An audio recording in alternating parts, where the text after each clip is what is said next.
ہندوستان کی B J پی حکومت نے جو شہریت ترمیمی بل پارلیمنٹ میں پاس کرایا،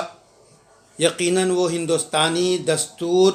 اور اس کی بنیاد کے خلاف ہے۔ ماہرین قانون کا اس پہ باقاعدہ فیصلہ ہے۔ اس واسطے یہ سیاہ بل حکومت کو واپس لینا چاہیے، اور اس سلسلے میں پورے ہندوستان میں ہر ہندوستانی احتجاج بن گیا ہے، اور اس کا آغاز اور اسی طرح خاص طور پہ جامعہ ملیہ کے طلباء، چاہے وہ مسلم ہو غیر مسلم ہو، سب مل کے اپنا قانونی حق احتجاج کر رہے ہیں۔ ایسے پرامن احتجاج کو پولیس نے جس انداز میں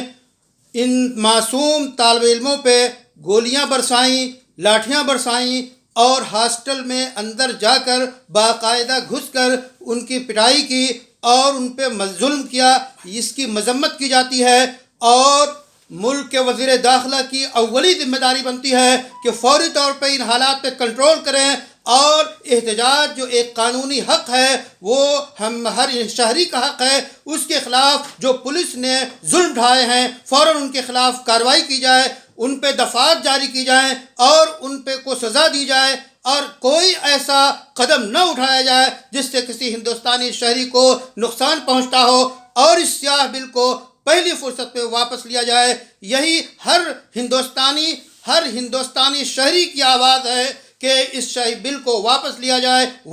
جائے، ظلم سے باز رہا جائے، ورنہ ظلم کی ٹہنی کبھی پھلتی نہیں ہے۔